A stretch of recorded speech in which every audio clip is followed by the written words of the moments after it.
For those interested in Hermetic training, please check out the link to the online group Seshen Circle, Blue Bell Hill below. Thank you so much. Now begins the podcast.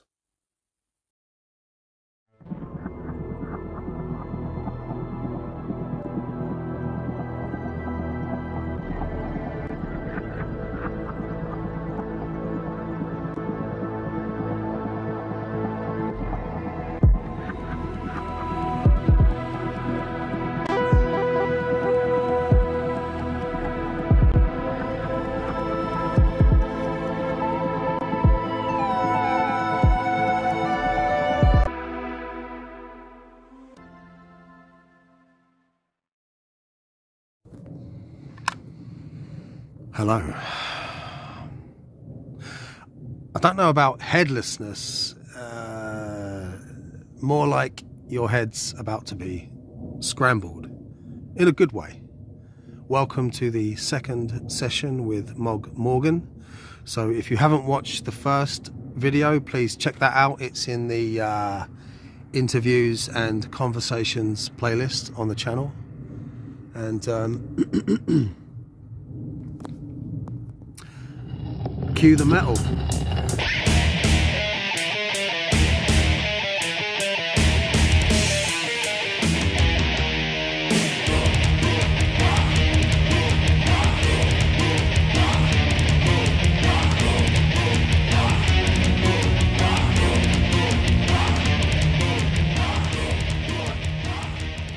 Oh, cool. Right. So we'll just jump straight into interview mode, and welcome to the Broderick Wallace channel, and I am pleased to have Mogg Morgan back again so we can finish off these questions.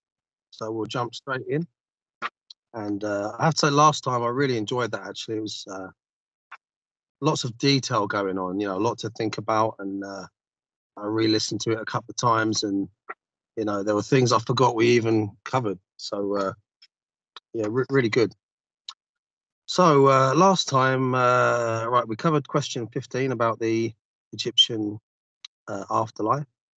So we go on to 16. Over the official 3,000 or so of quintessentially ancient Egyptian history, I understand that gods, myths, and legends changed not only over time, but also from nome to nome. From what? From nome to nome. Yeah. How do you navigate this complexity in your reconstructions? Well, the complexity is good, isn't it? In a way, it's to see that it shows a plurality, a kind of diversity. So I think that's okay. If it was like one system, then you could get it right or wrong. I mean, there's this phrase that you can be wrong, but in an Egyptian way, because which is what they say. So you try and reconstruct, say, all these buildings, and you don't know if the reconstruction is correct or not, really. But you hope that you're kind of if you're, as you say, if you're wrong, then you're wrong in the Egyptian way. I actually quite like the diversity of views. I think probably people get the idea that Egypt is quite a dogmatic place. That was an older view, but it obviously isn't. You know, there is change, and the thing I've been looking at recently that brings that to mind is there's these series of texts called the coffin texts, which literally are written on a coffin, and I suppose you'd think the kind of stuff that you choose to put on your coffin might have a certain privilege status, really. Even though there might be texts all over the walls that are special, the ones that are on the coffin, maybe they're particularly meaningful to you, or so it's like if the whole rest of it might not survive. The coffin might be the last bit to go in a way, or whatever. So those texts are kind of almost like a summary of all the other texts that you might take with you. You know, people obviously chose later on. They chose a kind of book that they might take with them, really, that encapsulated their particular view, and they're personalized as well. So there's a lot of personalization, and the way I would look at that is that obviously there's the official, lots of the official views and stuff that might be thought of as official, but you pick and choose, and you choose your own theology. The Egyptians did this, and that's the bit you stick on the coffin. And that's why when you look at the coffin text, they're kind of quite diverse, really. And sometimes you get an idea that occurs in the coffin text that doesn't just occurs once, you know, just for that one person. It was their own personal view.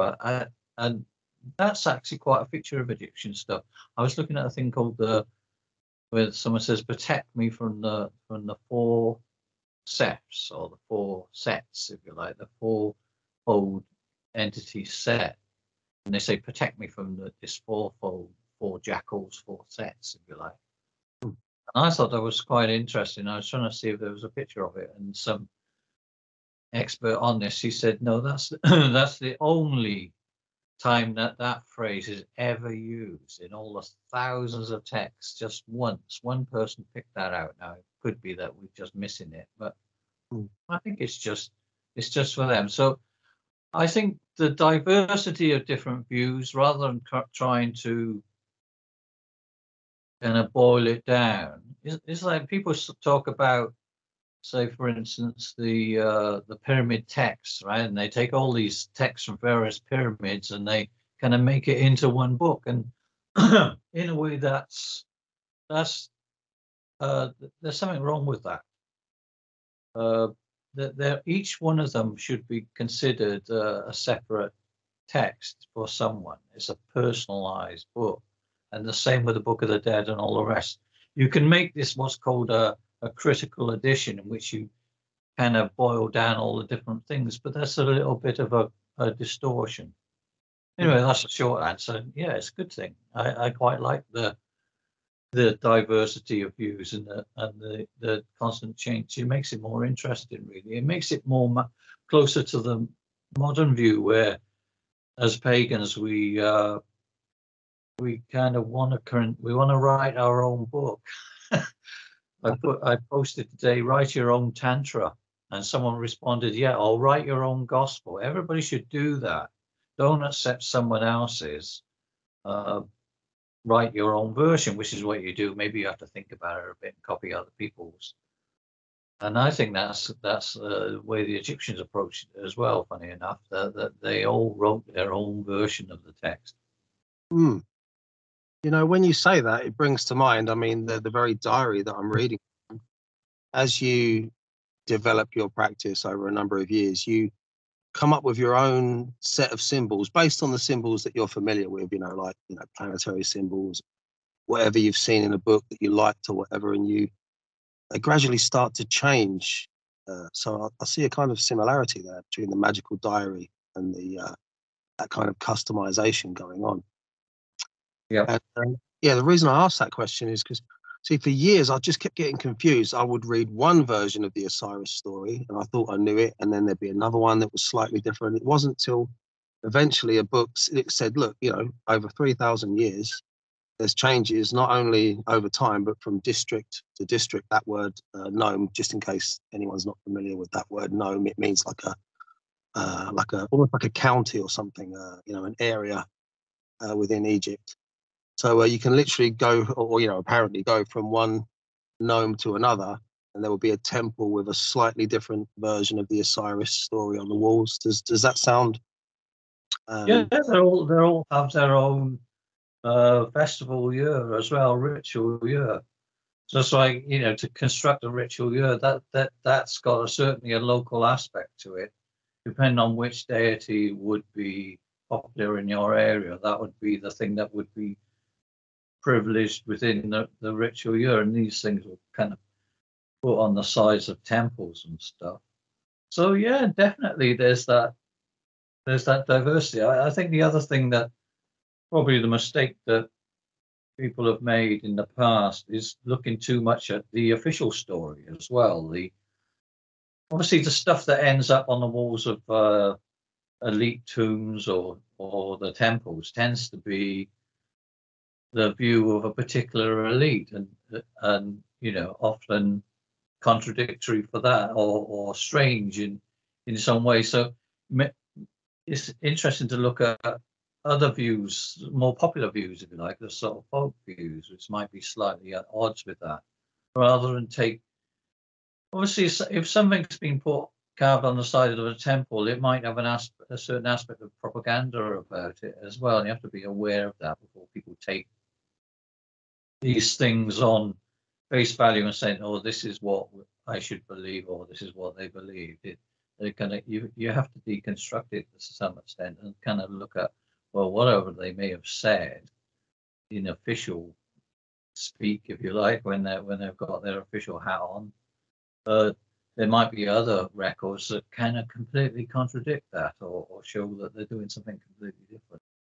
So yeah, I mean, this is part of the interest, I think, of Egyptian religion reviving it, is the fact that there's so many different threads within it that you can relate to. So for as I said, I'm quite interested in the deity Set, and obviously if you read the certain official views of that, you kind of think, oh god, it sounds a bit kind of weird, but they're quite disparaging about it, but there obviously were people who that was their main thing. And from their point of view, obviously they saw the world differently, as people do. There are different points of view possible, even definitely within the Egyptian worldview. So I kind of latch onto that, really, rather than trying to turn everything into one unified system, which probably nobody ever actually believed. Yeah, absolutely. And in the first session that we did, I sort of made that parallel between what I'm picking up from the Setian ideas and the worship, the stories, the practice surrounding Odin or Woden, this kind of this notion of trials and things like that. So I can see how someone would just sort of latch on to Set, perhaps through hard times or through a notion of some kind of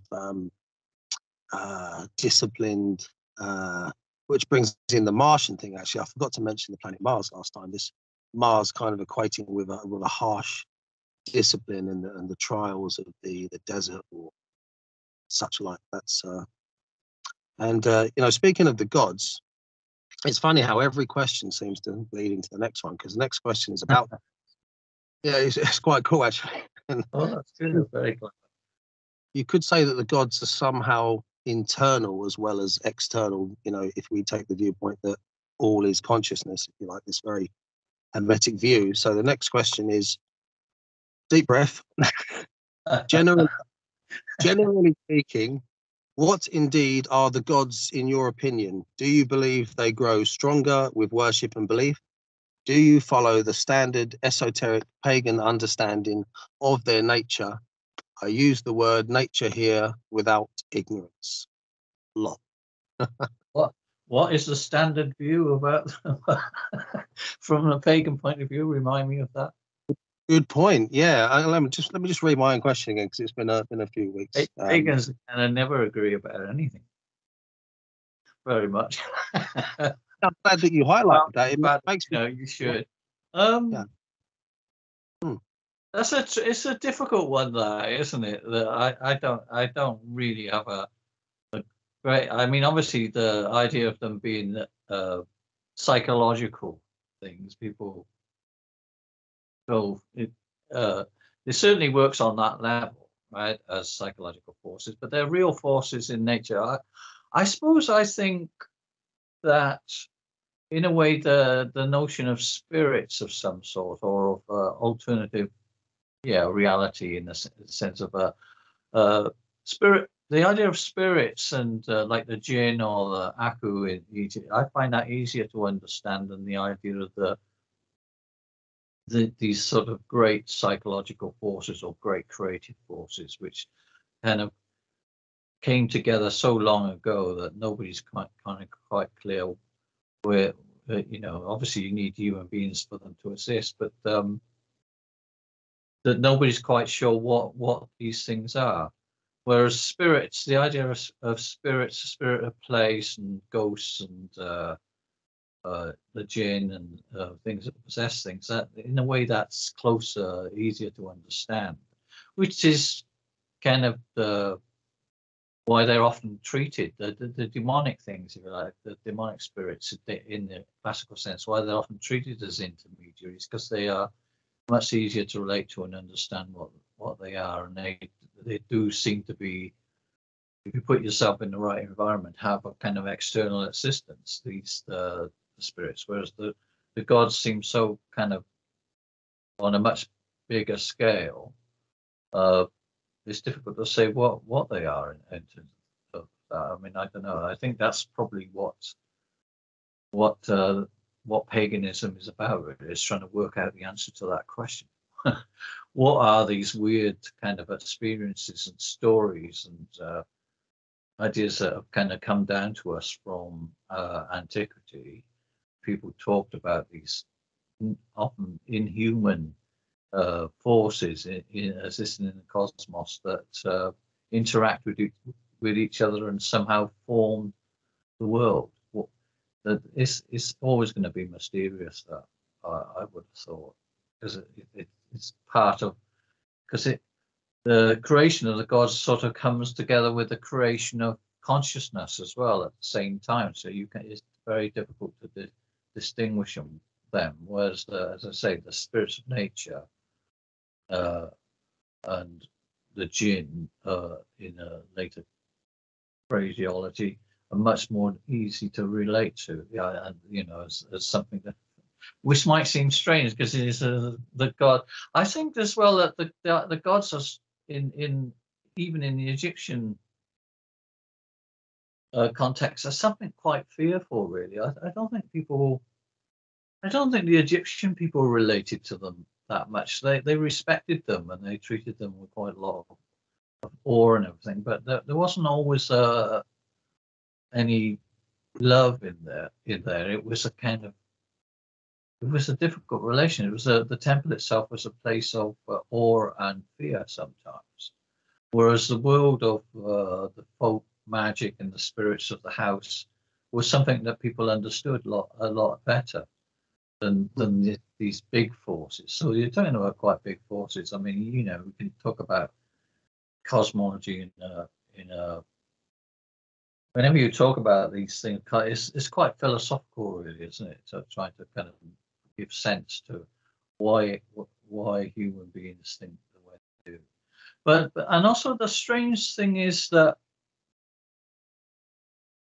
I mean, I'll put it this way. Maybe you shouldn't even ask the question, but people. There used to be this theory that the gods were some sort of projection of human interests and ideas onto this sort of abstract divine realm. But that doesn't really work out either, because certain ideas seem to occur in the divine realm before they occur in the human realm. And it's almost like sometimes people get the idea of doing certain things from the divine realm. So, for instance, this is especially true in the notion of kingship, kings and queens, and the aristocracy. It's quite common that people think about their gods and goddesses as one of the ways they think about them as having this sort of structure, this aristocratic structure, where there's a king of the gods, a chief of the gods, even though their own society that they're living in isn't like that. Their own society might actually be much more egalitarian. It might not have quite that same structure of kingship. And I think when anthropologists look at that, they don't even ask the question. They just assume that that's the way it is, that certain ideas come from this other realm, this which they call the divine realm. that don't exist in the human realm, but they start off in the divine realm and they pass into ours. So that's in a sense a way of saying, well, it's kind of real, isn't it? Because it's this other world that's generating all these thoughts and ideas that are coming into our own, rather than the idea that, oh, because we like kings and queens, of course we're going to make our gods into reflections of those. But historically, it never happens that way around. I don't know if that's an answer to the question. It's probably a bit of a fudge, but give me a little bit more time in terms of lifetime, and I might have an answer to that. But that's what I kind of think. The world of the spirit is real. Yeah, that's definitely real, I think. Put it that way. The thing is, when you speak, there are so many things that go off in my mind that when you stop, I can't remember which one to go to. Oh my God, I'm trying to. This happens when you say. Yeah, we talk about these subjects. That always happens. And I across 2018, I performed all of the 7 planets within the Trithemian system with the Trithemian board. And this was a real turning point for me, because I'd kind of said to myself, right, I want to start something major and I want to see it through to the end. And I was living alone in my old house at the time. It was a very lonely atmosphere there, or you could say ghosts of the past in a way. It was almost Abramelic in a way. And sometimes as I go through these processes, I sort of, is anything happening? Is anything happening? And it was mainly in my dreams where the things would happen. And I can only talk about, personal experience. This is one of the frustrations and the beauties of the subject. But I will say there was a really strong impersonal feeling about contacting, a planetary force, if you like. It wasn't personal. It wasn't, hey, it's me and you here sharing this. It was almost like being sort of bombarded by an archetypal power, if you like. A very, very strange experience. Definitely gave me a lot to think about. Right. Number 18, you mentioned the head of Osiris in a recent video. I'm very intrigued by this statement. What were you referring to? Did I mention the head of Osiris? Well, yeah. This theme, or Osiris, obviously the myth of Osiris is an incredibly important myth, and there's this kind of business that he's killed by Set, but he's sort of killed twice really, and that's significant as well. He's drowned, and that's quite important as well. The fact the relationship with water, and that isn't quite enough. So Set is really initiating him, but he kind of decides to chop him up into various bits, and obviously he decapitates him, and so the head of Osiris is wrapped in a kind of veil and is treated as a kind of fetish object in the cult center of Osiris himself. So his head is venerated there. But this is a very ambiguous thing. You wouldn't think it to have done, right? Was it a bad thing or a good thing? I'll put it that way, because the theme of disembodied heads, either being headless or being, just the head, is something that kind of recurs all the way through Egyptian culture. And I put it this way, in the Setian world, which existed probably before the unification of Egypt, but perhaps in the early part of that culture, that there was a kind of a city or a whole culture, in fact, of the followers of Set. And their burial practices were quite different to the later practices. One of the things that they always did was, by the look of it, was to decapitate the dead. And this wasn't an insult. This was a kind of way of honoring it. This dismemberment of the body and the presentation of the head in a certain way. So this theme is kind of so when Set decapitates Osiris, in a way he's kind of honoring him. He's giving him the type of burial, not burial, the type of end that the Setians practiced for their own dead. So it's a very, very ambiguous thing, and there are, and the more you think about it, there are all sorts of rituals connected with this, either to stop it happening or to work with it. I mean, there's the ritual that's very, very popular amongst kind of Crowley people, which is they call a bornless or headless one. Because to be bornless or headless, to be headless, in fact, literally in the Egyptian sense, means that you're not born, right? That you're always there. You're kind of, in a way, that you're not contingent. You haven't kind of gone through this series of things. You were always present.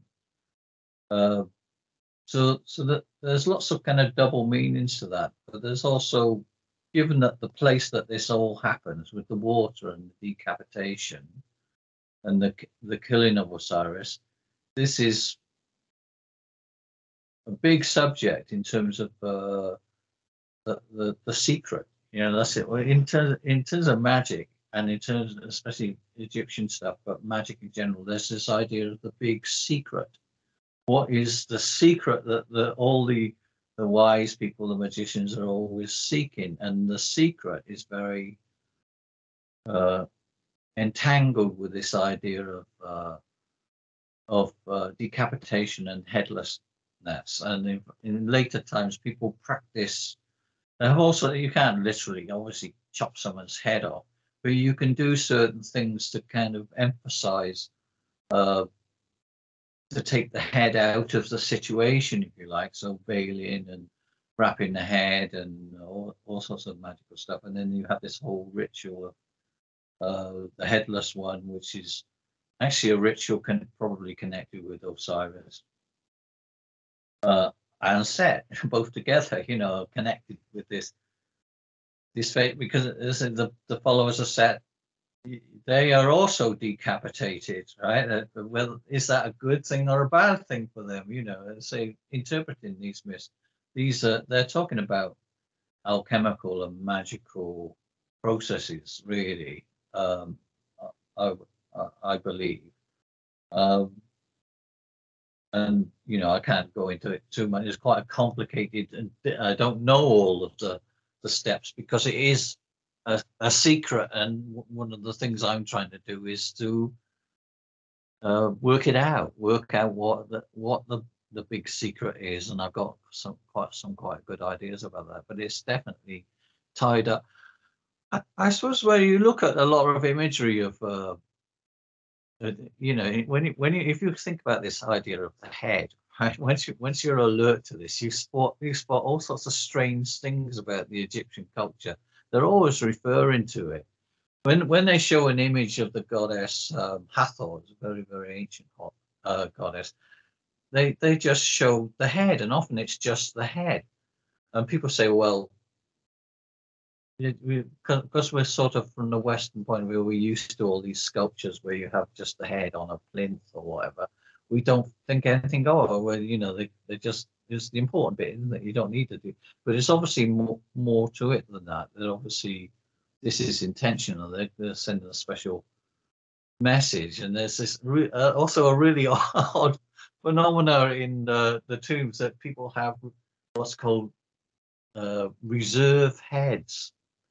Museums are full of these things called reserve heads, which is any time someone had a high status burial, they'd have the statue, but they'd have about 3 or 4 spare heads prepared as well, which are called reserve heads. Yeah, nobody's quite sure how this all, what the function of these things is. They just seem to be piled up in the two, your reserve head, but there's obviously some magic behind all that. I mean, that's a little bit about that. There's an occult image of Osiris is a head on a plinth, but because this is quite a taboo thing, it's covered up.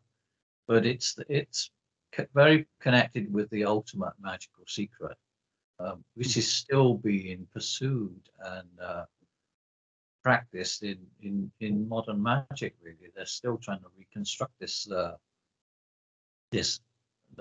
whole sort of process and secret with their rituals for that. I mean, it brings in so many different things. Anyway, I hope that helps. No, Raises no, a whole lot of other questions. I know, but I can't get all the secrets of the universe in one go.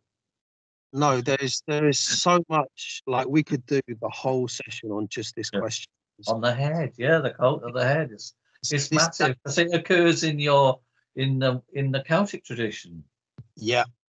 And in the Indian tradition. It's a little known aspect of Indian iconography as well, that these disembodied heads are incorporated into the iconography.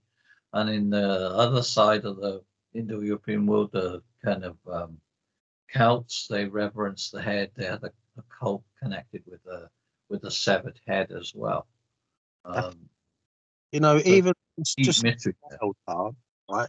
Even just throwing in a wild card, you spot things all the time. Like this idea of the headless horseman. I was sitting there thinking, because headlessness is a real keen personal subject of mine. I do have on my channel a chapter that I've written for a project called Weird Weaver.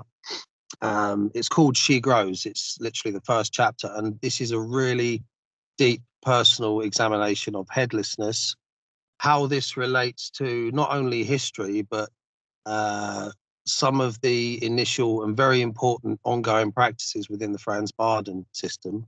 This also relates to Kether on the Kabbalistic tree, the idea of this beginning that is timeless, that is nothing, which Dion Fortune describes as the head, which is not in her mystical Kabbalah book.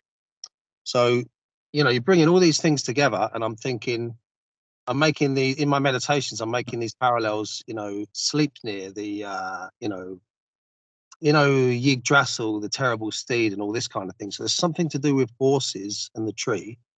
And I thought, the headless horseman. The headless, why not? Absolutely. Hiding, yeah. I mean, it might not be related, but this is how it I think it's going to be related. There's some history there. I suppose it wouldn't be so surprising that the head is. Well, I can't. As I say, you think how in Tantrism they also have this cult of the head. They have the skull cups, and they kind of do all sorts of tantric rituals connected with someone's head. They kind of bought.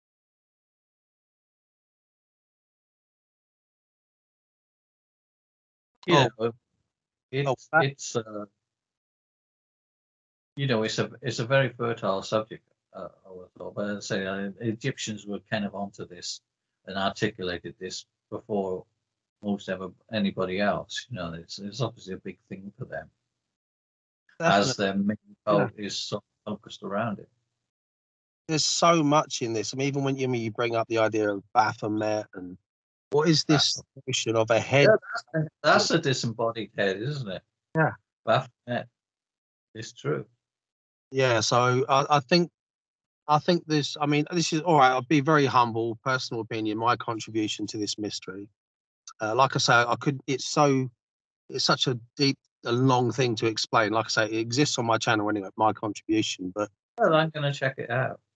Yeah, the idea of this nothingness, and then going down through to the holy guardian angel, and then coming, into through the astral body into the physical body. I think it has something to do with the relationship that when you take upon the magical path, you get torn to pieces by a set, if you like, cut into pieces. This seems to be a kind of period of trial. And like I say, I won't give the game away here, but there's one specific practice from Franz Bardon that I think directly accesses this mystery. So I'll just leave it there, because we're here to listen to you. So I'll check that. we're going to carry on with headlessness anyway, which is All talking right, okay. this. You made a parallel between ancient Egyptian dance and the phrase "sighting the feet" from the bornless/headless ritual. So, are you hinting that some kind of shamanic dance is perhaps implied? So that's another headless concept there, the dancing. Is that the question about Egyptian dance? Basically, yeah. I will. I was just saying to Mogg, It's a great big subject, but yeah, people they underestimate the kind of that kind of aspect of dance within Egyptian culture. But it's all these liturgy and everything. I give a couple of bit of that in the book, the Egyptian magic book, a thing called danced hymns, which kind of invocations that specifically it says they have to be danced. They're you know you read them, but they're obviously music. I'll call him back. And we're back in the room. Okay. Right, where were we? Reprise that last bit. Yeah, it's funny. We're talking about nothingness and everything begins to disappear. No, we were starting to talk about dance, which is a huge subject. Yeah. I think, the demons don't want us to, because it's such an important topic that. Dance is there from the oldest, pretty much the oldest Egyptian records, or even pre-Egyptian stuff. They always show dance moves. The oldest statues, that's what they show. And there are records of. It's probably one of their most prized things. Is this particular type of dance? It's a funny name, which is a moo dance, like a justified ancients of moo or something. But I don't know. Right, back in the room again. I don't know why it started counting at 1 minute 50. That's strange, but oh well. I guess it'll be okay. Oh. And we were just talking about sighting the feet as relates to mystical dance, perhaps. Yeah, well, as I say, dance is a topic I've kind of devoted quite a lot of time to studying because it's a folk tradition within Egypt that continues and has pharaonic roots. Really, it goes right back to the very earliest depictions of magic and of religion. There are always pictures of dance, so it's obviously quite an important part of the more esoteric side of Egyptian religion. They have, there's a lot you can say about it, but I suppose there are these figures as well that are depicted who are dancing at funerals. Some of the dancing quite formal, and some of it quite wild and shamanic. And this was probably the most important part of the funeral, or one of the most important aspects of an Egyptian funeral was that there should be this kind of shamanic spirit dancing. And the tradition, as I say, it continues into the modern world. There's an existing cult of the Zar, which I should spell out as ZAR, in which you can see a kind of popular version of, open version of, in Cairo to this very day. I don't know how for much longer. If you want to know a bit more about that, on my own podcast, there's a first part of something about the tradition of dance, and I've got to do another kind of recording. I've done quite a lot of research, as I say, but yeah, the idea of from the bornless one, a vision in your feet, I say, well, that could be a reference to dance, given that so many spells and hymns within the Egyptian tradition make a reference to danced hymns and dancing as a way of bringing life to things. And that's quite an important lesson, really, for for magicians that who tend to be a little bit too much in their head sometimes. Hmm. I think that there's got to be a kind of physical, a static element to religion and to magic, and that's a good side of it, really. That's probably the best form. That's the way collective ritual was done. Collective ritual, which is something that people kind of find appealing. Always collective dance of one form or another is really, really important. And I know that in the as well music, in the kind of rituals, the postmodern type rituals that I kind of reconstruct and practice with friends, partners, we always have kind of soundtracks, special soundtracks to kind of to work with that, and that's very much a continuation, I think, of the mindset of the Egyptians themselves, who use music and dance in their ritual. So yeah, definitely don't leave it out. I've said before as well with Crowley that people kind of, because we tend to read his stuff because he's not around and everything, and the other magicians, we forget that there is a whole soundtrack to the work that he's doing, and there's quite a lot of dance within even the Crowleyan tradition. So yeah, dance, don't underestimate it. It's certainly a big thing within Egyptian magic. Oh, definitely. I mean, just if you search online for these Gurdjieff dances and you just sit back and take it in, they can really affect you. There was one in particular, I'm sure it was symbolically representing the third eye, and there was these, yeah, it was like this lady was just spinning in the middle, and the way that the other dancers interacted, you had the impression of something almost opening, perhaps even like a lotus blooming or something. So yeah, it kind of brings to mind the Gurdjieff dances. Yeah.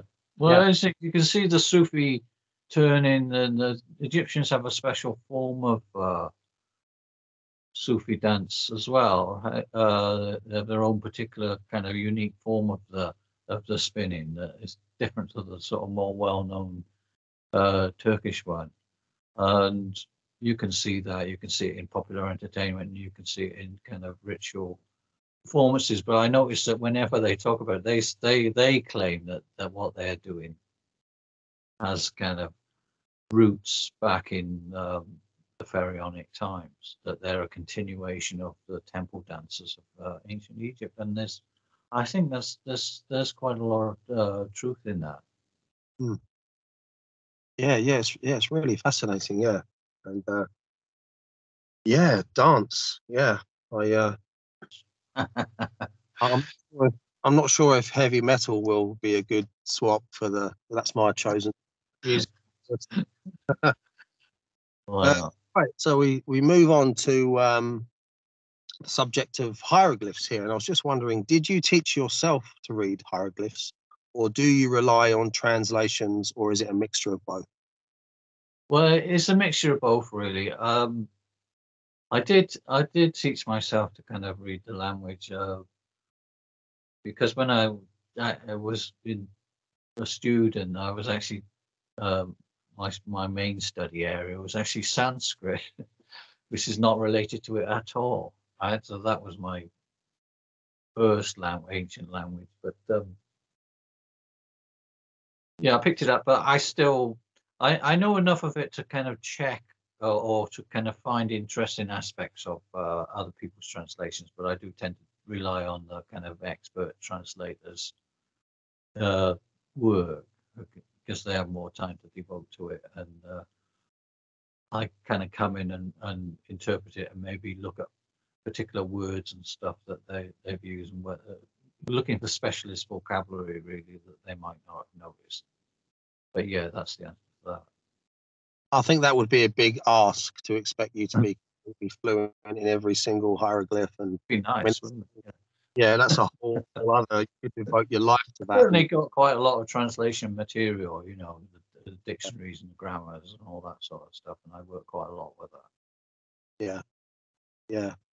There's a book that you can buy from the British Museum, How to Read Hieroglyphs. That's a very, very good book.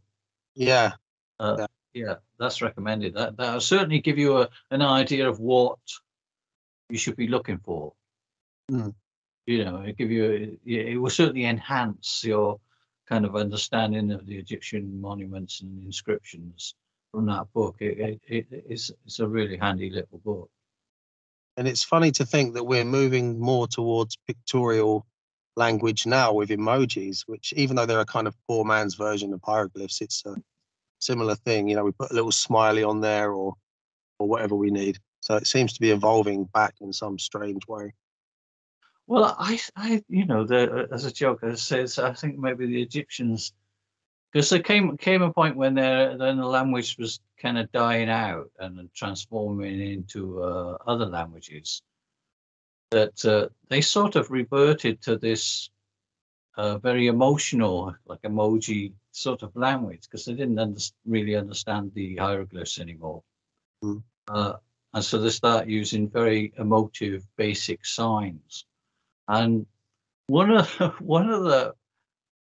these, and there are a few of them. One of these kind of signs, these don't have any linguistic value as far as I know. So, or maybe they do, but it's kind of more. Is actually the hashtag. What they use, I don't know. What they use as a hashtag in computers, the tag thing, is actually one of the 7 sacred signs of the late Egyptian world. So I don't know if that's just a coincidence, maybe. A good one. Yeah, I'm sure I've seen that now you say it. Hashtag hieroglyph. Yeah, the characters, they're kind of, they come straight out, really. They're kind of basic pictograms. Things like pentagrams and all the rest, but they can be just kind of quite chaotic, sort of sigil-like things. Yeah, definitely. And staying on the subject of hieroglyphs, question 21. Generally speaking, without splitting hairs, why are the vowels omitted in the hieroglyphic script, causing us to make educated guesses on the pronunciations of words, in your opinion?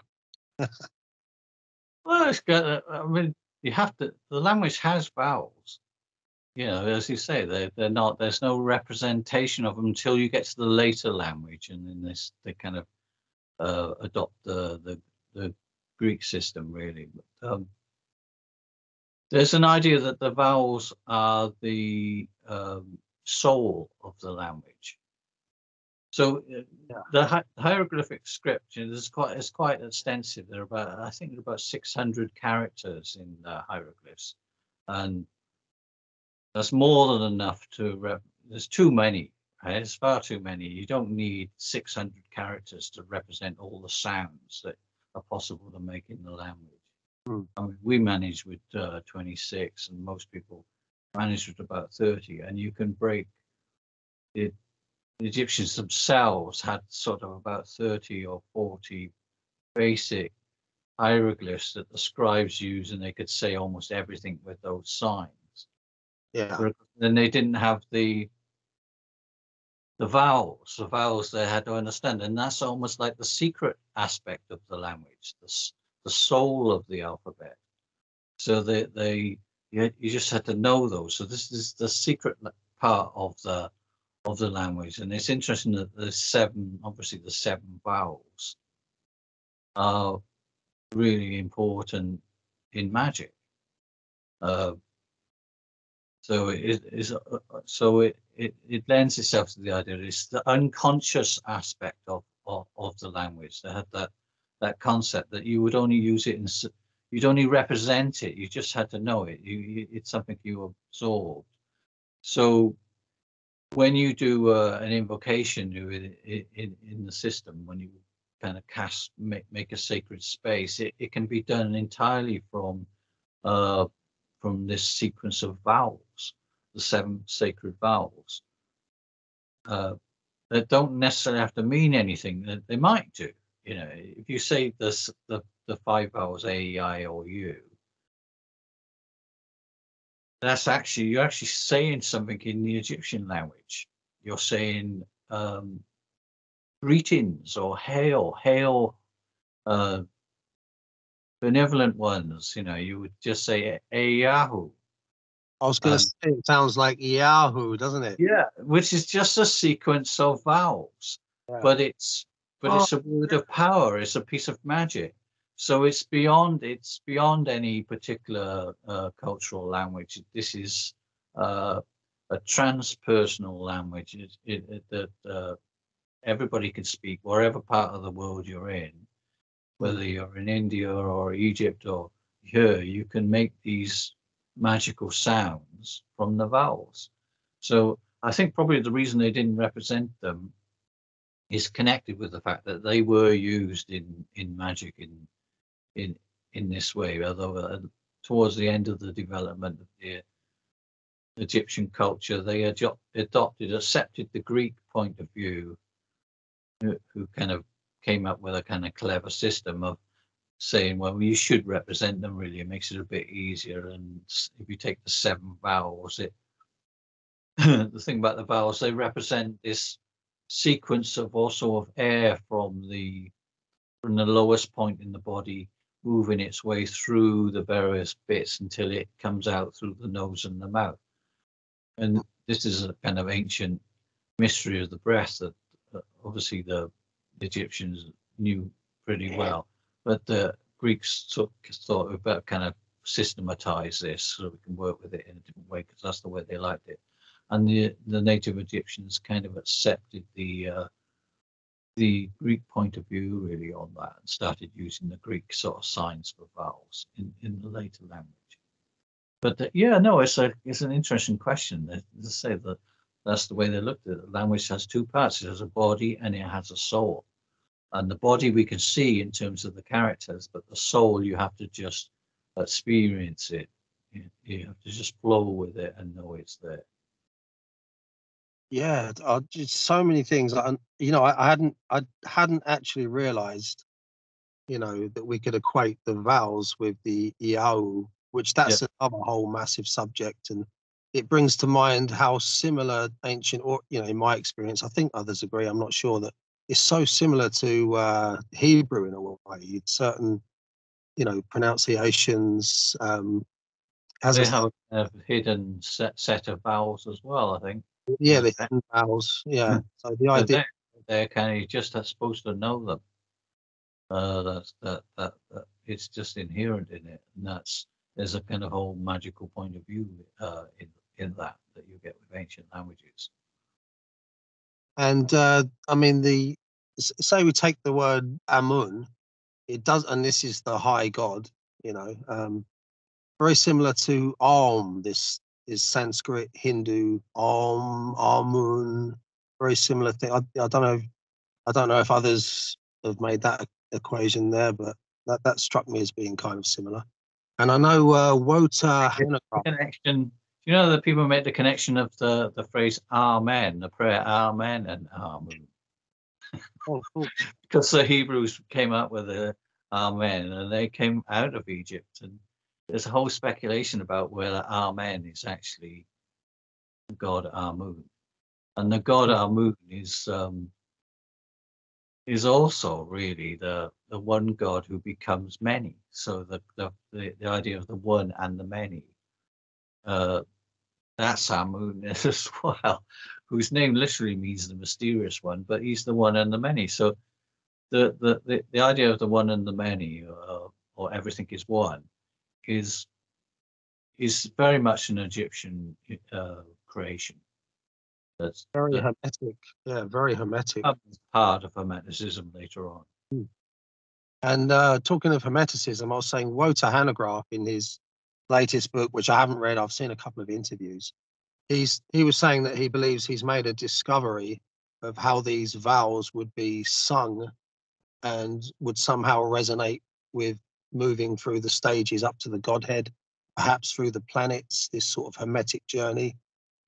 So it's amazing how it all ties. And I really do think, well, when you say there's something to that, it doesn't do it justice, that phrase, if you like. It just resonates so deeply, yeah. And we're going to move on to alternative history here. And I want to say before I start, I don't want to give the impression that I'm like a massive fan of everyone in that field. Like, it's a mixed bag. There's a few crazies, you know, on You the can be internet. crazy. Don't worry. We're Yeah, crazy. yeah, we're all crazy. Yeah, but there's a lot of people who kind of they sort of try to emulate Graham Hancock, and they're joining dots where they're not really there, and they're bringing in, you know, aliens in a very distasteful way. So I'm not in line with that, but I do think that there's you know, a strong case for this ancient antiquity of Egypt and the Orion correlation. Anyway, I'll just read the question. Um, I understand you aren't one for taking the alternative history crowd seriously in terms of the issues raised with the age of certain stone artifacts and monuments, or indeed the legacy aspect of ancient Egypt as relating to the Younger Dryas research and its implications. Why is this? Well, I wouldn't quite go that far. I mean, I think probably I'm alternative history or alternative Egyptology is there must be lots of different ways of looking at it. Essentially, my view is part of the alternative view as well. But it's a question. So funny, I was kind of quite interesting discussion with clarify with that. So say, for instance, over the debate about the Sphinx, the age of the Sphinx. Obviously, well, the funny thing is, you know, it's associated this with people like I think I'm right in saying with Graham Hancock and Swiller de Lubitz before that, and uh, John Anthony Anthony, Anthony West. So putting it back to some incredibly ancient period of time, to sort of 10,000 BC, 12,000 years ago, and I'm pretty sure that I don't think they're saying it anymore. I think they've abandoned that point of view as well. So, but I think there's room for. There's certainly a mystery there. Yeah, there's certainly an interesting game that the Egyptians are playing with us is one way of looking at this. But there are certainly mysteries in terms of sort of some of the things that exist there, but without putting it back into some preposterous sort of period of time. You could there's room for saying, did say when Khufu built the Great Pyramid, was the Sphinx there or not? Was there an existing monument maybe from a few hundred years before, and sort of whatever, but not putting it back so that you say, well, it's not even built by the Egyptians, which is what I read in another book, is that none of the kind of features of the Egyptian culture were actually developed by the Egyptians themselves, which seems a ridiculous point of view. Just because there are certain things that we don't know. So I think I'm sort of equally as alternative, really, that I'd say that there's definitely this feature of Egyptian culture where they seem to be referring to a previous civilization or a previous history or very, very deep ancient history. And they definitely kind of build that into the structure of some of their monuments, lots of their monuments. In fact, they're playing this game. They're trying to tell us a story about their development, and it's actually more interesting to look at it that way. Why they are, rather than saying, "Oh, well, this particular monument was built 10,000 years ago," you say, "Well, this particular star map," which is another thing that I study, is referring to a particular moment that happened, you know, thousands of years ago. Rather than saying it was actually built then, saying, well, why are they referring back to that time? You know, why do they have these sort of such long records of the history? And why are they kind of constantly putting that into the monument? So that's the kind of approach I would put. But as I say, I think the issue is finished now, to be honest. I think quite the alternative archaeologists who were noted for that view have quietly stopped saying it because it doesn't completely add up. But putting some parts of it back few hundred years or into different dynasties, that's a different matter. But if you, because otherwise you see, you make the Egyptian culture this sort of blank. It's like if there's no part of it is actually their development. It's actually quite interesting to see how they developed it in terms of magic. You know, if you're trying to understand the magic that they're doing, in terms of these sort of mythic periods of times that they talk to, you're going to miss the point if you say, "Oh, it's not even theirs." And it's criticised. Let's say I was surprised that in one of the books that they were so dismissive of the Egyptians themselves, saying that none of these they didn't do anything really. It's all stuff that they'd inherited from Atlantis, as you know. And some people kind of go far enough and say, well, it's almost a little bit racist, really. That you think, well, they're so stupid they couldn't possibly have developed these amazing pieces of technology over the period of you're talking about 1,000 years or so of development that you can see. Yeah. I think even Robert Bouval now looks at see, if you stop looking for aliens, you actually find a much more interesting ancient culture, which exists in the desert, which has lots of the same ideas and practice astronomy and all the interesting things that people wanted. And Robert Bouval wrote a book called I think it's called African Genesis, where he suddenly has discovered the fact, or maybe he knew this, that there were these actual remains. So rather than looking for mythical aliens, you look at these real things that exist within the desert that people didn't know about, and it's a much more interesting, productive stuff to look at. Oh, definitely. So, leave it at that. Oh yeah, that book was. I'm actually writing about this. I got cornered into writing this thing. Someone said, "Can you talk about the Nephilim?" Oh God. In Egypt, and discovered that the Nephilim is an Egyptian myth, in effect. Oh. And so, I wasn't really expecting that. You can see I've already been scarred by just the word Nephilim from the amount of. You hate that. Everybody's so fed up with it. I know, yeah. Oh, no, so much. But, yeah, there is an interesting story to tell about that, I think. Yeah. Still. Yeah, I mean, dragging all the overworked out stuff. Just to sort of drag in the other viewpoint, I know, say if we had Ben from the Uncharted X channel, he would say nothing to do with aliens and the idea of anything to do with race is ridiculous. We're saying that there was some kind of legacy civilization or civilizations, which they call the builder culture, because there's so many monuments or styles of architecture which are very similar around the world. These massive blocks, which, modern engineers just scratch their heads like this was just impossible.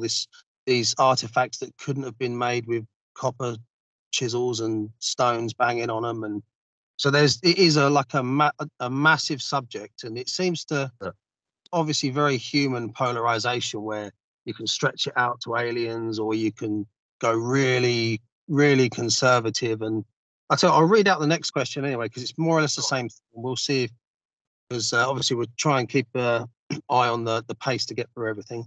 That was, does not the fact that the Great Pyramids of Giza contain no inscriptions, not including the, in my opinion, obvious forgery by Howard Weiss, no pharaoh was ever discovered inside a pyramid, the Orion correlation theory of Robert Bouval, the Sphinx rainfall weathering saga, etc., does this not cause you a moment to sort of think, like a moment's concern, like, oh, maybe there's, especially the blankness of the pyramids and the fact that, we haven't actually found a pharaoh in one of them. It seems to be a myth, this modern myth, that they're tombs, if you know what I mean. They seem to have another function.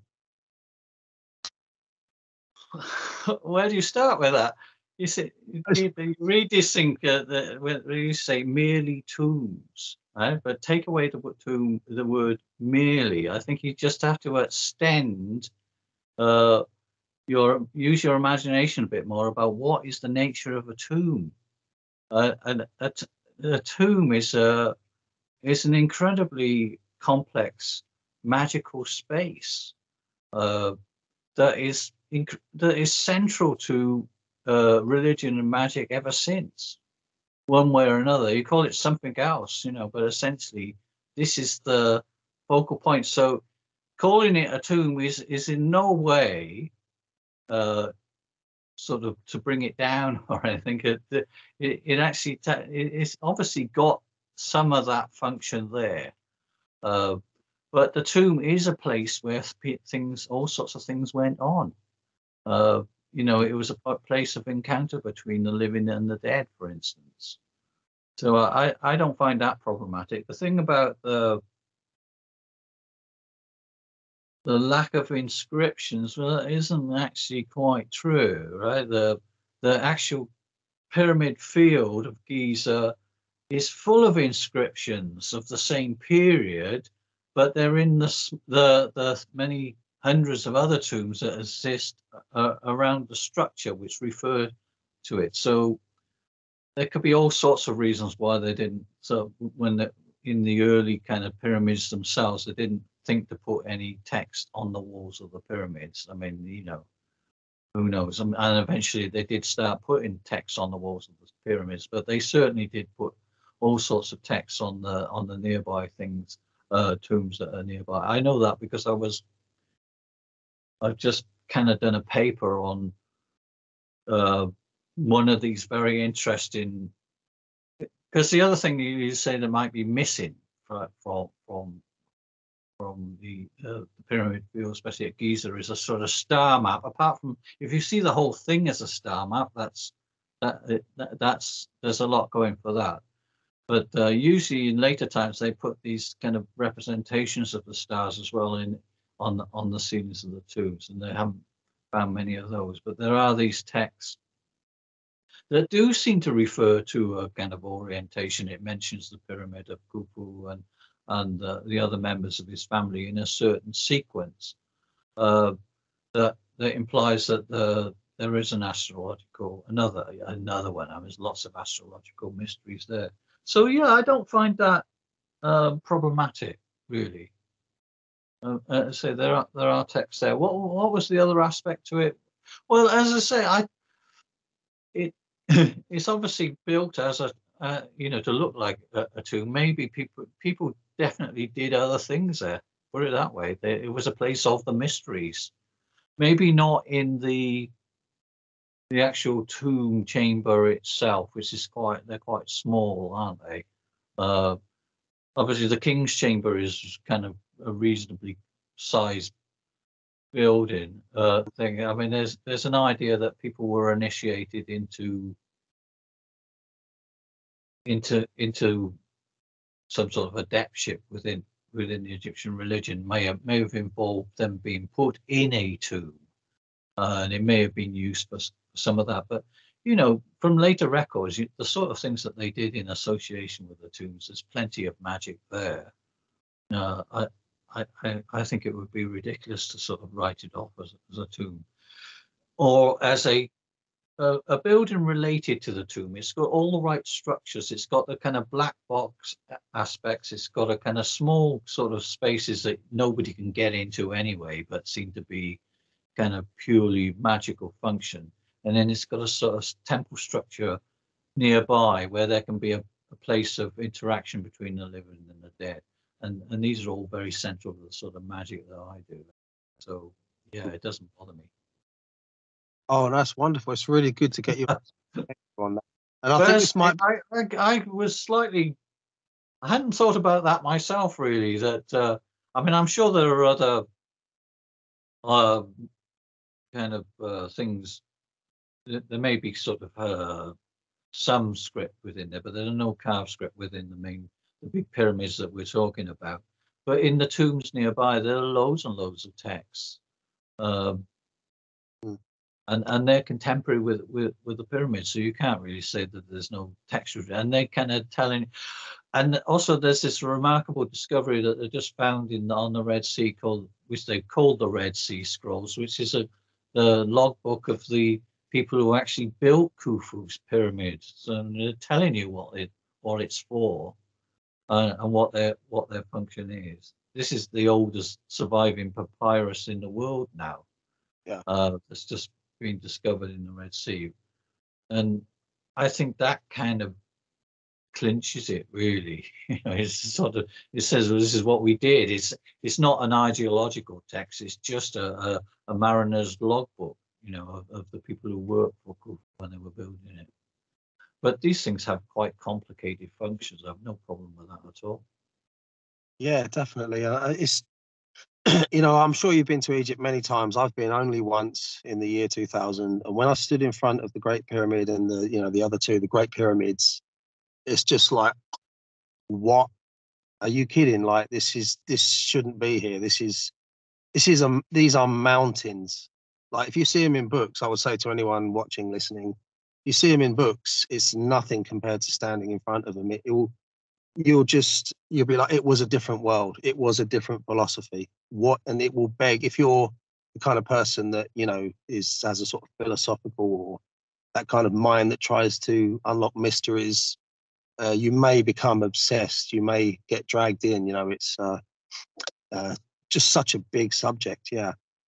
I just want to bring in just one tiny thing before we get to the next question. There is something that's come up. It's kind of new, kind of a new observation, and that is on a lot of these really beautiful statues that are made from these unbelievably, hard stones. It seems that the hieroglyphs are scratched in a very inferior way. So this sort of lends to the idea that perhaps these statues are much more ancient. They were, I know this sounds, we're going into that sort of idea that, the Egyptians couldn't do it, perhaps, But it seems that they're of a higher quality, and we've just got these sort of scratched in hieroglyphs. And you can see this in the Serapeum as well. The scratches on one of the boxes are just so inferior, the blankness of the original design. I don't know if you've ever come across that idea. I know the ones in the Serapeum are kind of not as, because Old Kingdom, the Old Kingdom stuff is very high quality, isn't it, in terms of the carving and all the rest. I was thought you have to start from the assumption that when you look at it, that these people, that remarkable as it is, that the people did manage to do this. Someone did. Yeah, they did it. Not somebody else. They did it, and we don't always know quite how the mechanics of it or whatever. But I would take a lot to think, well, they obviously didn't. I mean, there's a long history of people saying, "Oh, it's funny enough when Petrie discovered the temple in Ombos and other things as well. People said, "Oh, it can't be the Egyptians. It must be some lost white race, that wandered in here and made all these kind of remarkable things." But it was them. So you just have to. And people, you can work it out. I mean, so you don't even have to go back to the Egyptians. If you look at, say, the magical gems, which have these tiny little drawings etched onto them. I went to a lecture and they said they can't really work out how someone can make such a small drawing, because something that's covered in lubricant and all the rest, in order to grind away the stone. They would have had to do it entirely by the sense of touch and by physical memory, and because you can't actually see what's going on underneath all this sludge as you carve out the gem, and they come out with this remarkable object. So I think the technology's there. The kind of very, very hard stones that they work on and stuff. But say, if you look at there obviously are ways of cutting it without using lasers. They're using sand and diamonds and all sorts of things to kind of cut these channels and everything. But it's incredibly laborious process. I do recommend, again, if you look at this thing, the Red Sea Scrolls, you get an idea of just the level of commitment that these mariners had to moving these great stones around in their boats. I mean, you wouldn't even think that you could. I wouldn't know, right? I wouldn't know you could get several tons of blocks of stone from the quarries at Tura across in one of these little kind of what looked like flimsy boats to me and everything. But people had to shift, not just do it; they had to do it on a certain quite rigorous timetable. But the records are there that this is what people were doing. They did actually do these things. And some things they couldn't do. I mean, I think there are probably aspects of some of the stuff they're doing is not quite as perfect. We tend to sort of look at these incredibly perfect things, and we don't see all the kind of bodge jobs as well. And that the Egyptians also went in for. So yeah, no, I don't. I just start with the assumption that the Egyptians did make these things, and we most of the time we could work it out, but it's incredibly laborious process.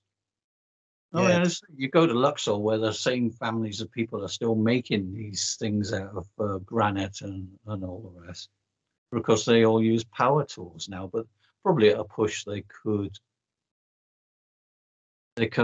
could do it in a traditional way, but it'd be very it would be very laborious. And yeah, I know they say with the Djoser pyramid, there are thousands of these wonderful stone vessels, literally thousands of these things, and each one of them is would grace a museum. They're quite amazing things and would be quite hard to make.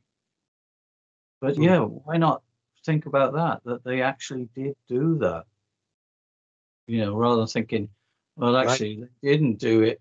Yeah. Sort of the Atlanteans do it. How does that help? So when there are no records for the Atlanteans who didn't even have ceramics. You consider that. That's always the key problem. This is advanced civilization from the distant past, and they haven't even discovered ceramics. So how are they advanced enough to have done all these other things? No, I think it's a remarkable culture, the Egyptians, and they come from somewhere. They don't come from nowhere. They do have these ancestors who live in the desert and make all sorts of wonderful things too.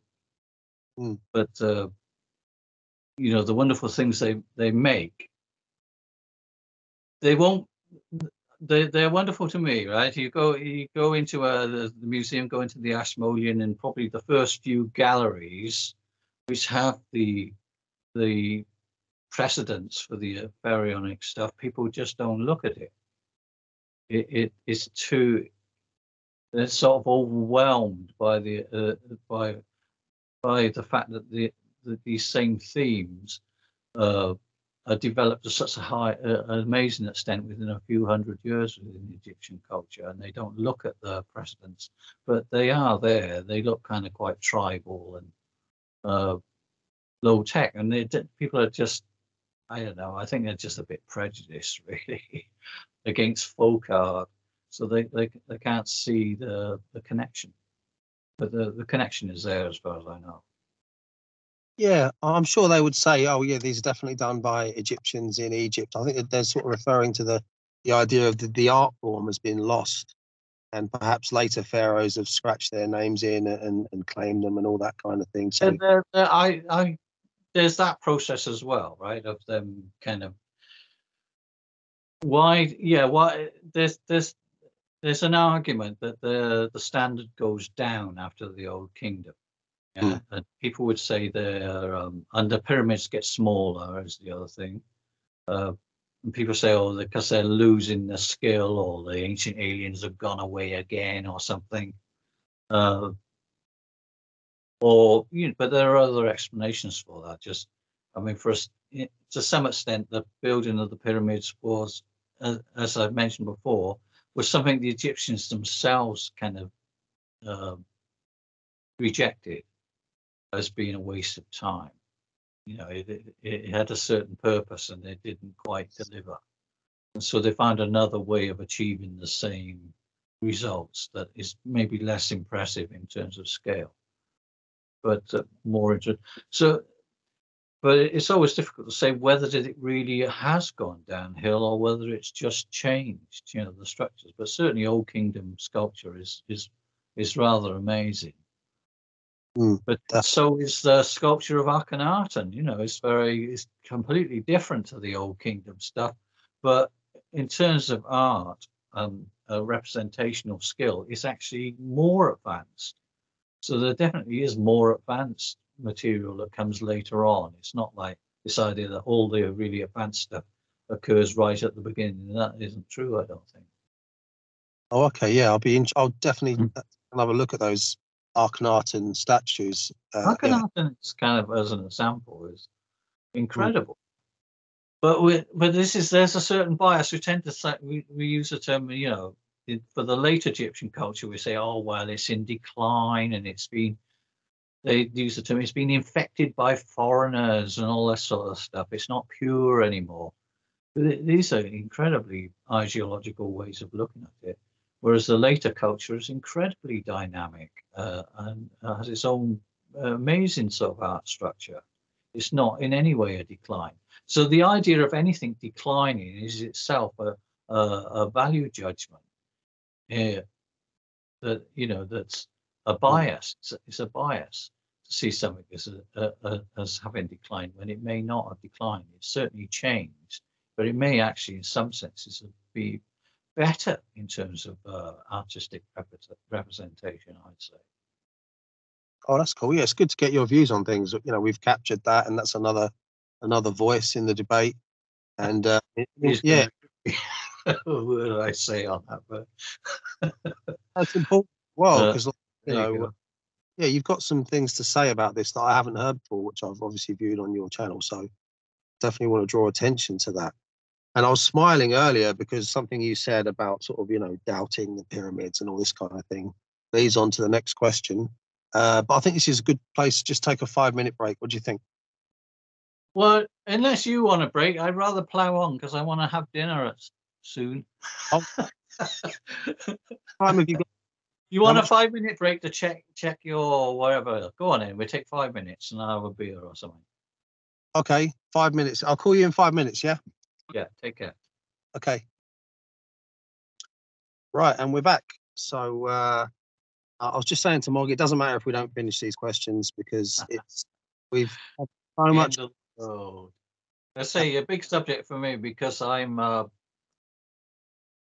always been studied. I'll be part of an art historian as well, art history, but primarily from the Indian point of view. I started really, so yeah, don't get me started on those. Well, you did, but yeah, it's an issue that I think about a lot. Really, is the development of art, and especially now, within the Egyptian context, because as I've repeated many times, the kind of Western art. I think it's Francis Bacon. He was going to become a sculptor until he kind of studied the Egyptian stuff and realized there wasn't really anything left for the sculptor to do.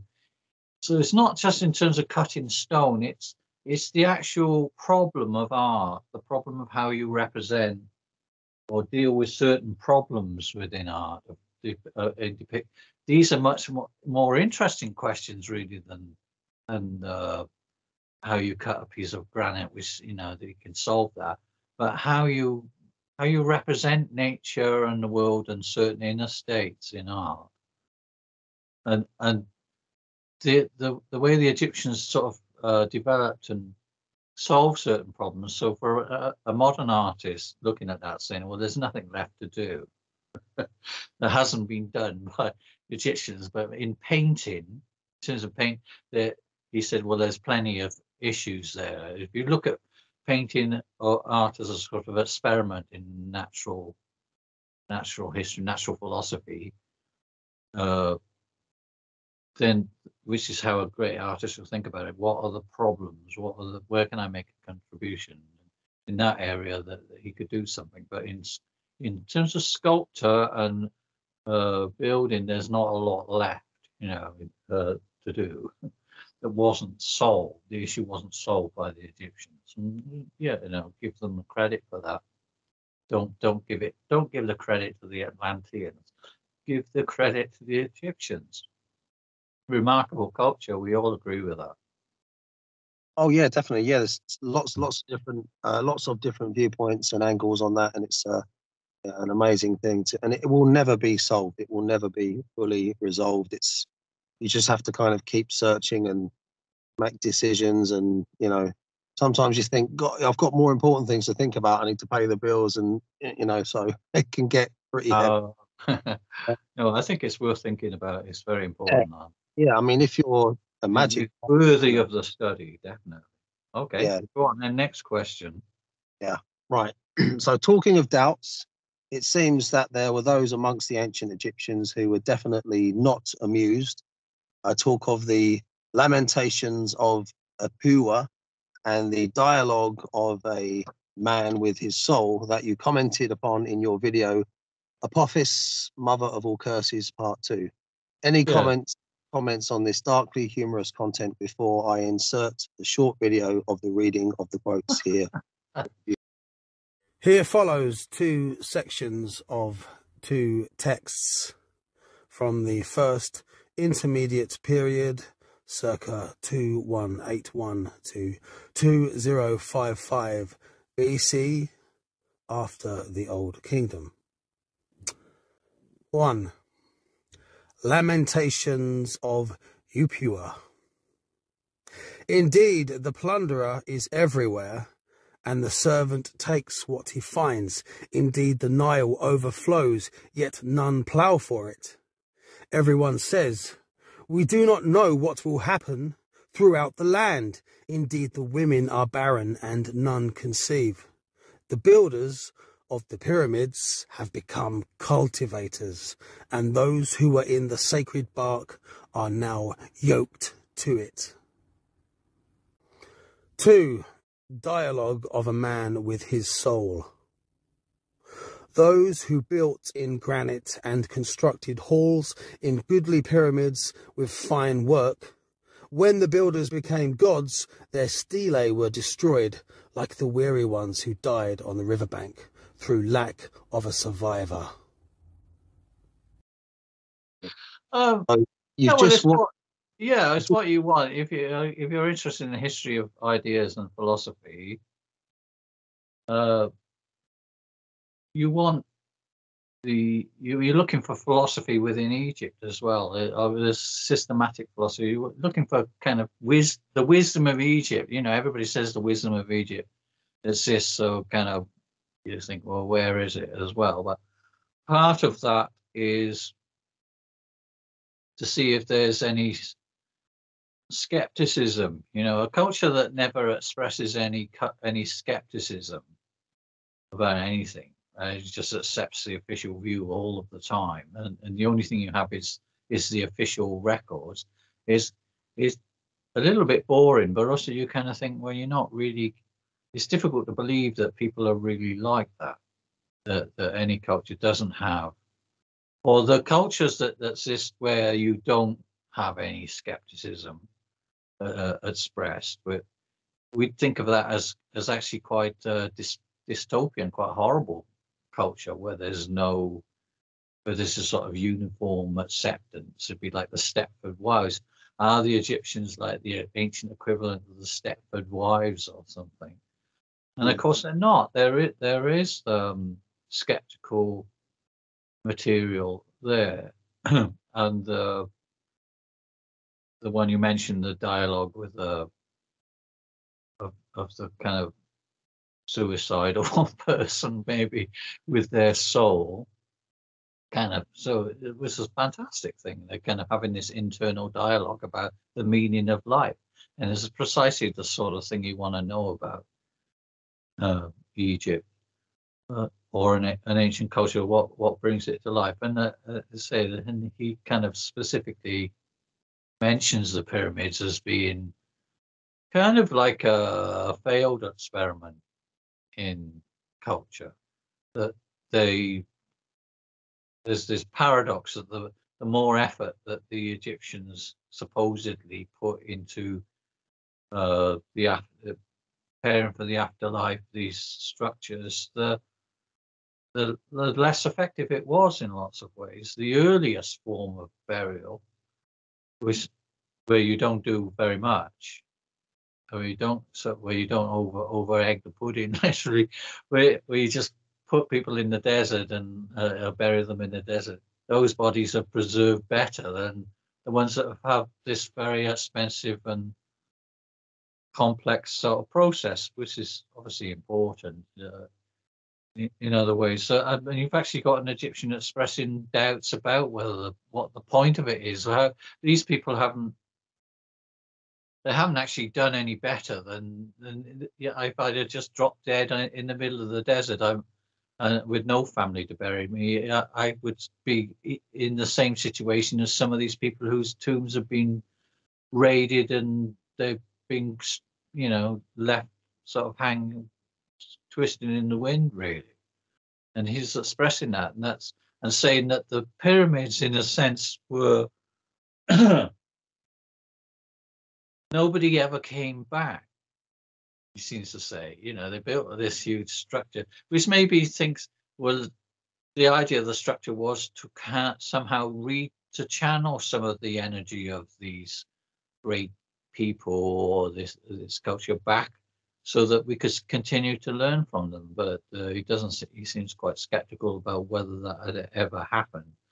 And in fact, the Egyptians themselves kind of abandoned the place. As he says, that the pyramid field of Giza is virtually abandoned. Nobody is bothering with all the magic of the tombs and the temples and keeping up all the things. And I suppose people would say as well that the whole structure of all of is like a vision of hell in some ways, to have everybody all concentrate, all your relatives, and with all of them living kind of cheek by jowl with you in these great structures, with the endless ritual taking place for everybody's got their little cut in the pile and everything like that. So you can see there's plenty of reason to be skeptical about that. And yeah, he's quite depressed. He's obviously quite a depressed Egyptian, but we're glad we found that. It tells us something about how the Egyptians weren't this kind of blank slate that just accepted all of this stuff. They experimented with different religious forms, and some of them they didn't think had worked out, or they could do in a different way. They never completely abandoned the idea, but they kind of maybe didn't. There were other reasons for building on such a great scale. And as you say, there's the philosophical tradition within Egypt, the kind of Gnostic tradition, if you like, which is represented in these various wisdom texts, which you mentioned, which are often sometimes they're a little bit negative, and sometimes they're positive. They're like this kind of character in the beginning of Hamlet, who says neither a lender or a borrower be, and keep your own counsel and don't slag people off too much, and this sort of basic wisdom teaching. So there is a philosophical tradition within Egypt and a skeptical tradition, and I think it's quite important that we found it, and that exists, and which is one of the points of magic in a way, is to find an ethical system, a way of living that is based on something, because we're not very happy with the Judeo-Christian or the Greco-Roman traditions of law and philosophy and morality that have come down to us. They seem to have failed. So we're looking outside of the usual suspects to a tradition that comes from Africa for some sort of orientation, and the Egyptian is where we're looking for that. And it is there. They do have something relevant to say in terms of how to live, what is a good life, and what the purpose of magic is, really, in terms of upholding a certain balance within yourself and within culture. So yeah, I love that material. There isn't, huge amounts of it that have survived, but it definitely is there. Mm. And in some ways, the absences are also important. The fact that they don't have these great big law codes saying, "Thou shalt not do this, and thou shalt not do that." It's much more about being the right sort of person, which is like being a Thelemite or something. If your heart is in the right space, which is one of the things it says on these texts that you find on the pyramid field in Giza. If your heart is in the right place, everything else kind of works out really, and that's quite a modern thought, I think. Definitely, yeah. I love the idea of this guy. I imagine him just standing there in front of the pyramids, like, you didn't achieve anything. You know, we've got Waste of problems. time. Small, It's a bit of a curmudgeon, isn't he? But I'm glad he's there. The futility of time and decay, and yes, it's really. Yeah. And I'm glad we're going to get this question in, because this is probably the question I wanted to ask you the most, actually, coming from, you know, an Hermetic background, and that is, have you come across any information, or do you have an opinion on ancient Egyptian meditation or incubation techniques? I personally see meditation/yoga postures in the statuary, the eyes being open, the only notable standard difference. Any thoughts on this? Yeah, well, coincidentally, I don't really notice. I'm doing this thing, pulling all my thoughts together on what you might call the kind of tantra of the Egyptians and publishing that in little dribs and drabs or fascicles all over the place. Yeah, well, they definitely had a meditational technique. It's recorded in, I read, if it's just the meditation, it's complicated in what you would call the alchemical texts. But in a way, when we call them alchemical texts, it sort of, you know, conscious thinking, we stop thinking about them really, because we've got these ideas of what alchemy is. But obviously, there's this body of practice from Egypt, which is broadly that becomes what people call alchemy in later times. So all alchemy originates from Egypt, but it's not very well understood, and people don't go much further than saying it originates there, and then they kind of stop talking about the Egyptians. They exclude them. It's like a parallel to what we're talking about, exclude the Egyptians from their own culture. When it comes to all these ideas, they say, "Oh, the Egyptians thought about this," but we're not going to say anything about what they thought. We're just going to talk about. We're going to call them Greeks instead, or whatever, and we'll forget about them. But actually, there's this description in from an Egyptian priest, Zosimus, of one of the meditational techniques that he suggests for his Shakti, essentially his magical partner. You know, because this is another unusual thing that they actually had in Egypt. They work magic in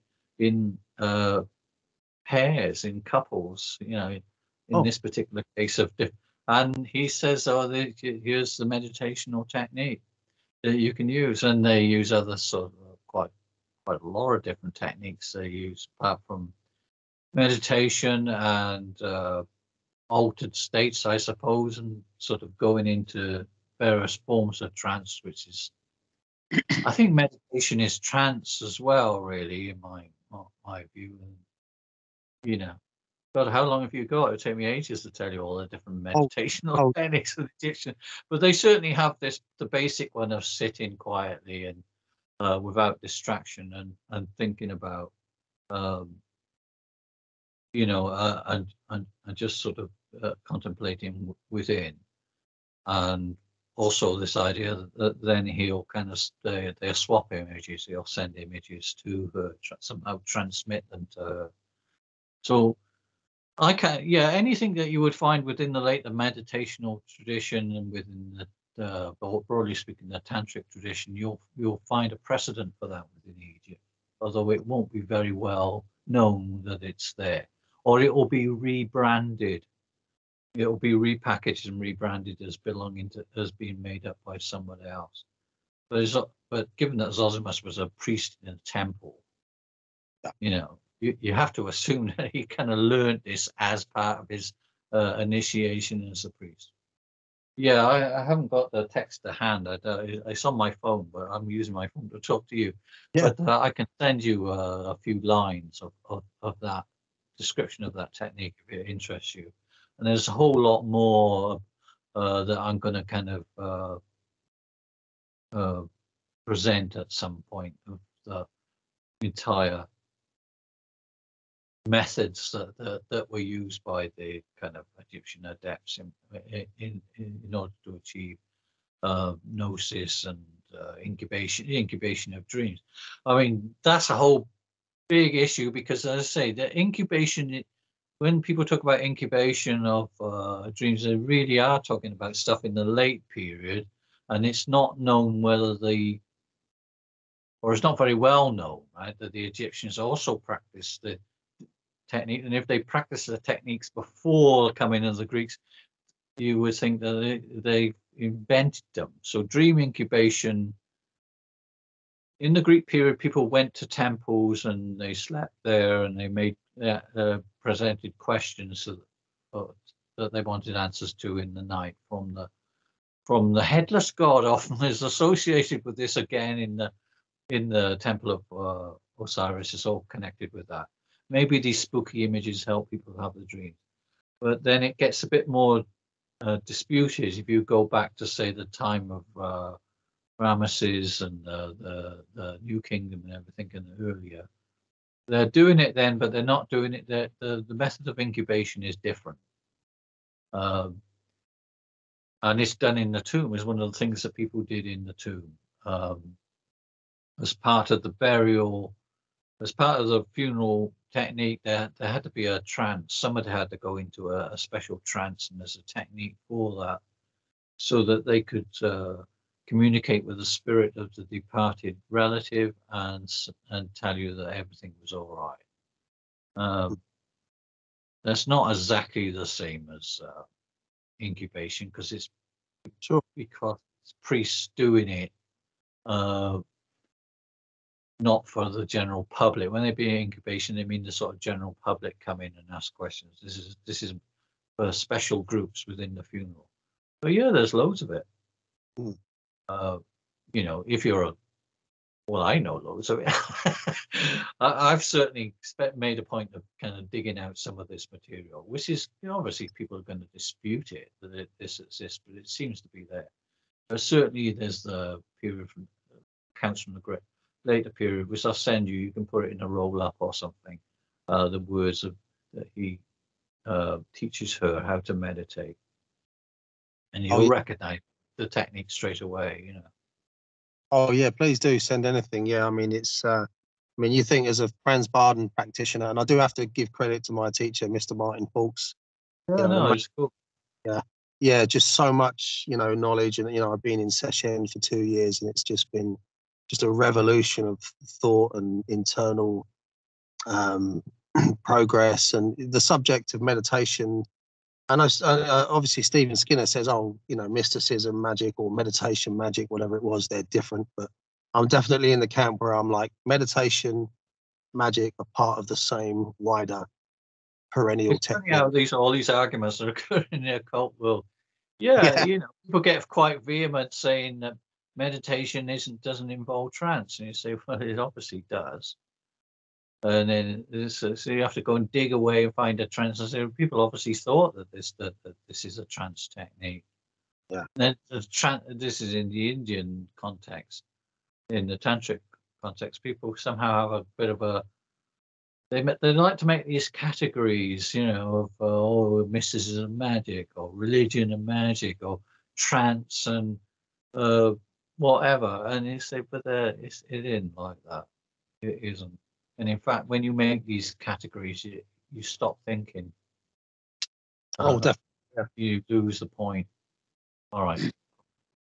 Oh no, absolutely. Yeah, just a minor correction. That's 2.5 years in Seshen now.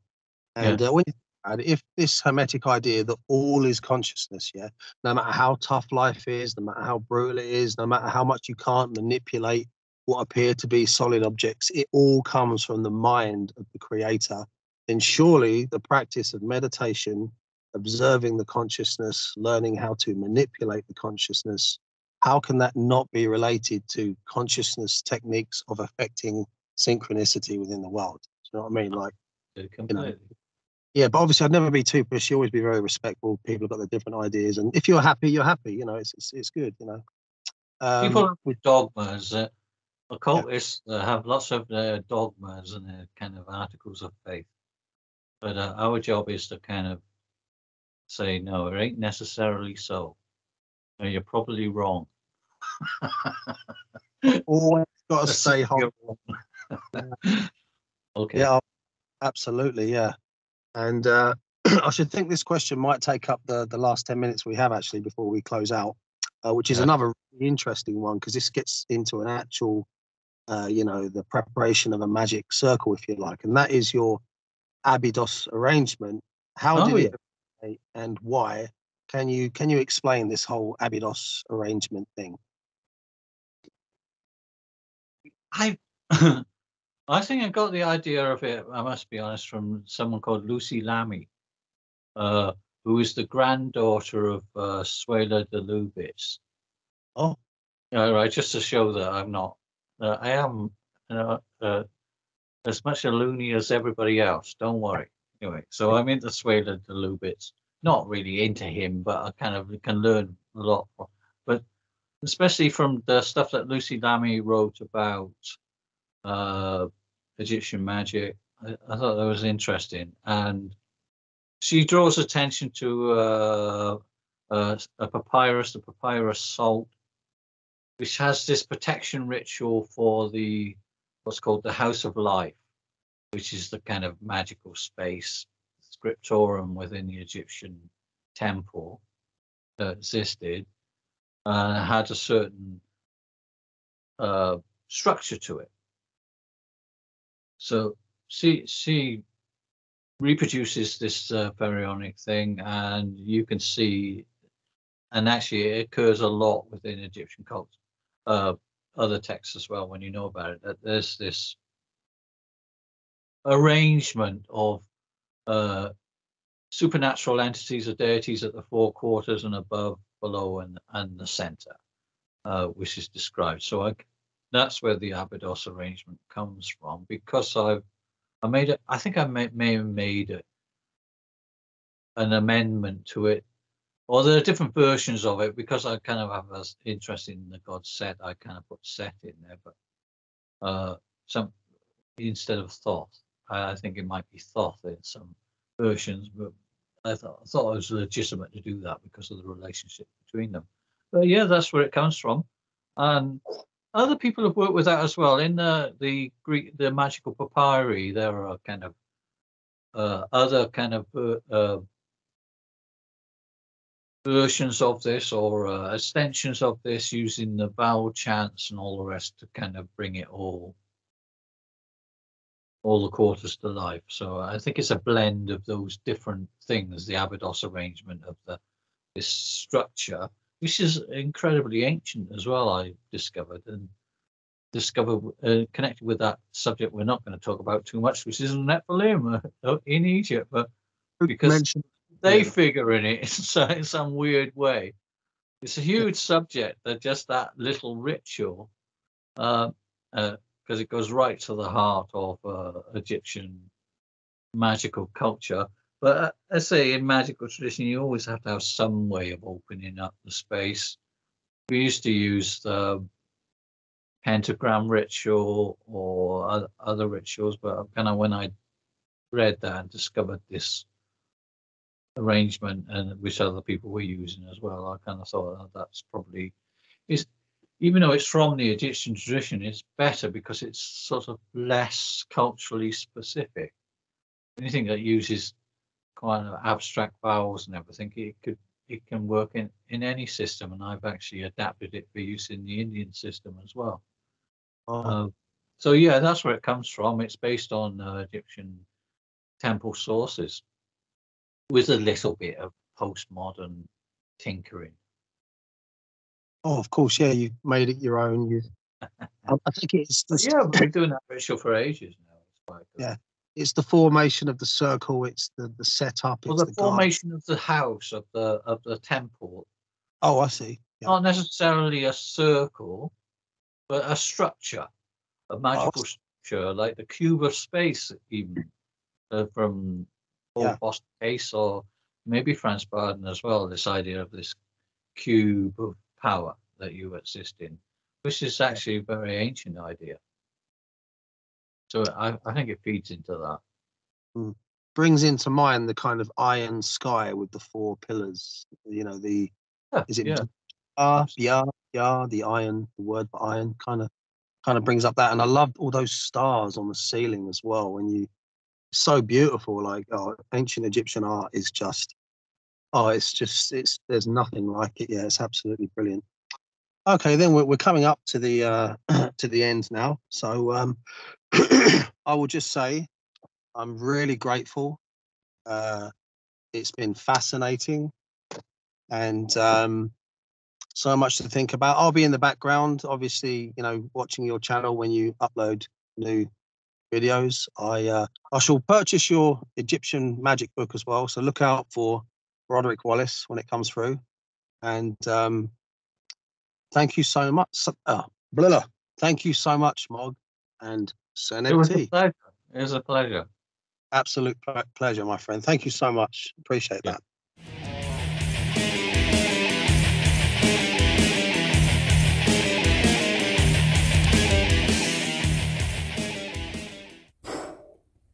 It's a big subject, and I'm not sure that I haven't done the editing at the time of speaking here, so I'm not sure that it's something might have got cut off there at the end.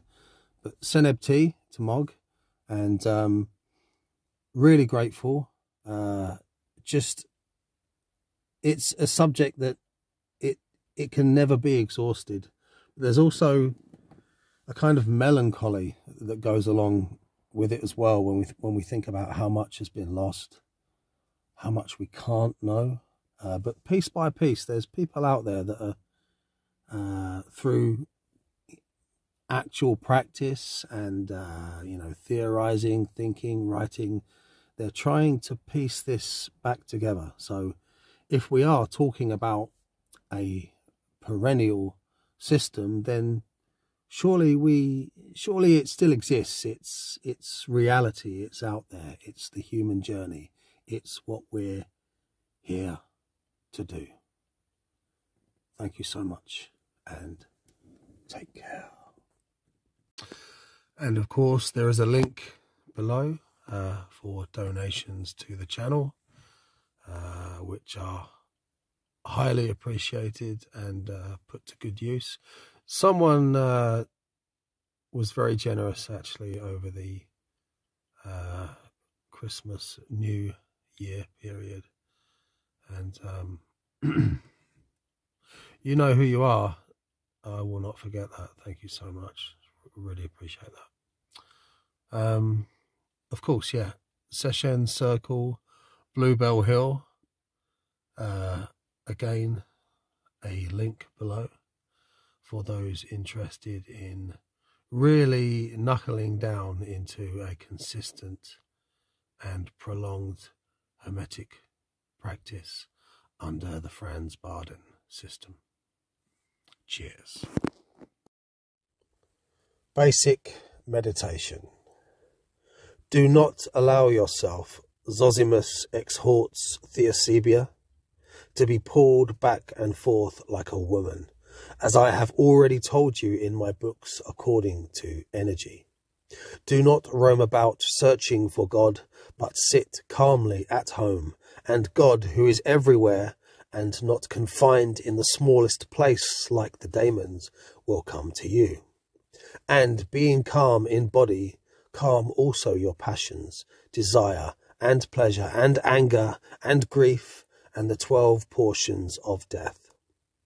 In this way, taking control of yourself, you will summon the divine to come to you and truly it will come, that which is everywhere and nowhere. And without being told, offer sacrifices to the daemons, but not offerings, nor the sacrifices that nourish and entice them, but rather the sacrifices that repel and destroy them, those of which Membres spoke to Solomon, the king of Jerusalem, and especially those that Solomon himself wrote as the product of his own wisdom. So doing, you will attain the true and natural tinctures that are appropriate to certain times. Perform these things until your soul is perfected. When you realize that you have been perfected and have found the natural tinctures, spit on matter, and hastening towards poimandries and receiving baptism in the mixing bowl, hasten up towards your own race. Zosimus, the final account, translated by G. Broderick. Cheers, Mogg.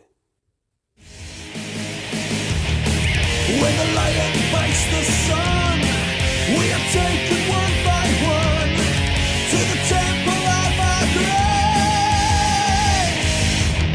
With the Jaker as my guide, I'll see the walls inside of a special riches made. The destiny becomes me, takes me to the pyramid.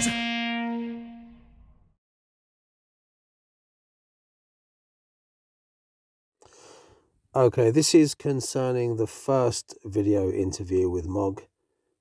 It's very important to add these notes, corrections, links.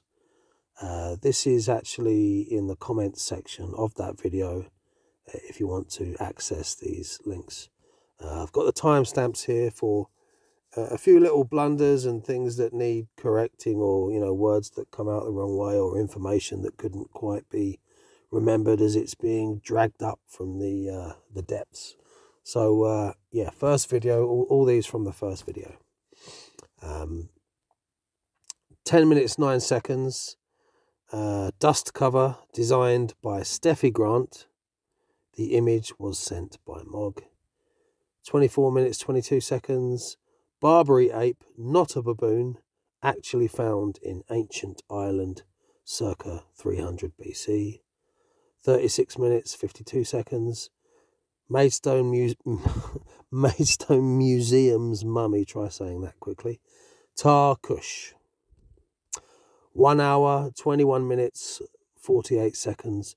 The cartoon I was actually thinking of was Raccoons and the character Cyril Sneer. Great cartoon back in the day.